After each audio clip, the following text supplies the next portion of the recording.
O mundo gira, gira, e nessas voltas ao longo dos séculos, o homem evoluiu.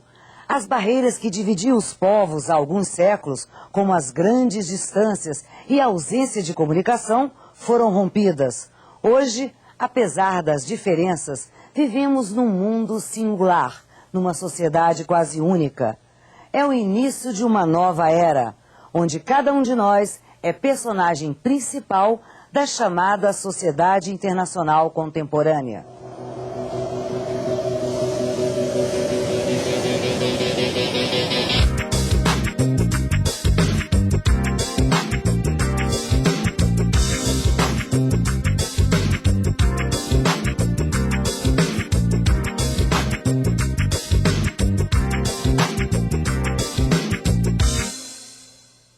Olá!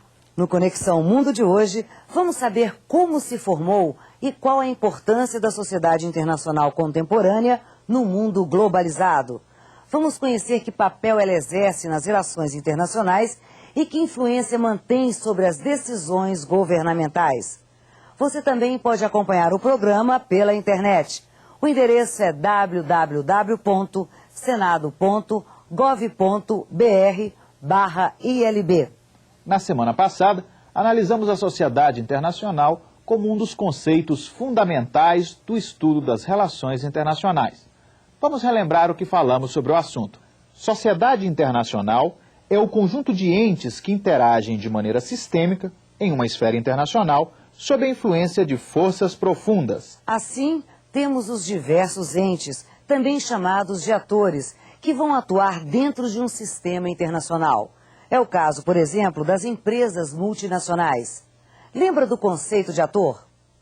Ator internacional é toda autoridade, organização, grupo ou pessoa que representa ou pode vir a representar um papel de destaque no sistema internacional. As multinacionais são, sim, os principais agentes do processo de globalização econômica, na medida em que elas têm acesso a mercados e a tecnologias e a capitais que tornam sua atuação diferenciada no cenário econômico mundial. Então elas são elementos que são propulsores do processo de integração econômica entre países, entre povos. Elas são importantíssimas no processo de migrações de pessoas, né, de capitais e de tecnologias. Então, nesse sentido, são uma força globalizante das mais fortes. A sociedade internacional é dinâmica e evolui na mesma velocidade dos membros que fazem parte dela. Portanto, já não é mais a mesma da que viviam os nossos avós. É diferente também da sociedade internacional do mundo antigo. Para entender essa evolução, é preciso conhecer as características que identificam essa nova sociedade. A sociedade internacional contemporânea possui características muito peculiares, resultado da vida moderna e do processo tecnológico. Vamos conhecer cada uma delas. A sociedade internacional, no aspecto geográfico, transformou-se numa sociedade fechada, onde o limite é o próprio planeta. Alguns séculos atrás, tínhamos várias sociedades nos diversos continentes. Hoje, temos uma sociedade internacional universalizada, na qual os diferentes pontos do planeta estão cada vez mais interligados. Em outras palavras, podemos dizer que a sociedade internacional não é mais regional, é mundial, onde os atores encontram-se cada vez mais interdependentes. A sociedade moderna enfrenta problemas globais, como a superpopulação e os diferentes níveis de desenvolvimento. Mais que isso, hoje corremos o risco de vermos a destruição do nosso planeta, já que os conflitos entre as nações atingem dimensões globais. Dessa forma, o problema de cada um de nós pode se transformar no problema de todos os seres humanos.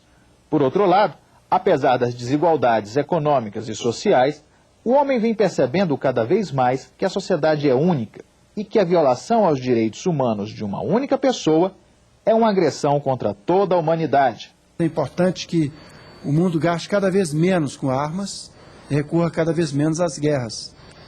E que esses recursos são desperdiçados em guerras e armas sejam todos canalizados para o combate à fome, à miséria, à doença, ao trabalho infantil, ao desemprego, ao analfabetismo, ao trabalho escravo Esses são os grandes desafios dos direitos humanos.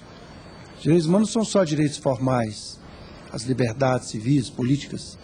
São também direitos econômicos, sociais e culturais, o direito ao trabalho, a moradia adequada, a alimentação, a previdência, a saúde, a educação. O Brasil é um dos países que defende com muita ênfase essa visão holística dos direitos humanos, quer dizer, todos os direitos para todos os humanos.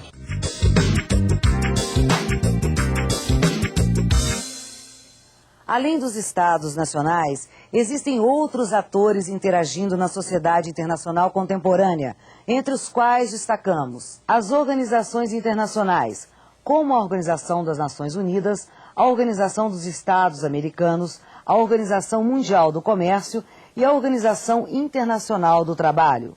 As organizações não governamentais, as chamadas ONGs, como o WWF, o Greenpeace e os Médicos Sem Fronteiras.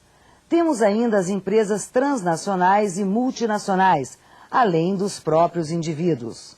As ONGs são um fenômeno recente. As primeiras surgiram no final do século XIX. Hoje, esses organismos têm um poder incontestável no cenário internacional. As empresas multinacionais também assumiram um papel de destaque no mundo moderno. Embora mantenham como base o país de origem, atualmente essas empresas buscam em outras nações mercados mais atrativos para os negócios. Um exemplo é o setor automobilístico. Atualmente, um carro é produzido no Brasil, com peças fabricadas na Argentina, modelo desenvolvido na Alemanha e pneus trazidos da Malásia.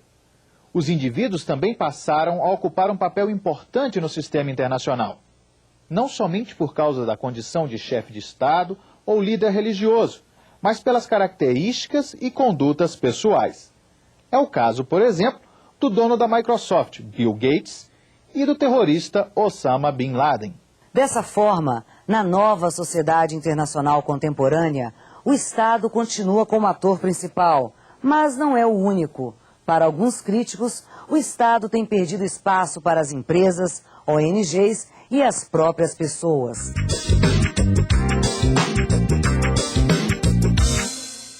Pelo que vimos até agora, podemos dizer que na sociedade internacional contemporânea não existe um governo supremo que estabeleça sozinho as regras do sistema.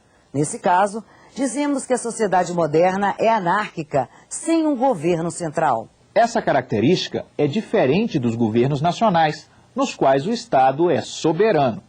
Mas e a ONU? A Organização das Nações Unidas é um organismo internacional, mas não tem o poder de governar os Estados-membros. Portanto, a ONU não é um governo central do mundo. A autoridade da ONU sobre os membros limita-se ao poder que é delegado pelos próprios países.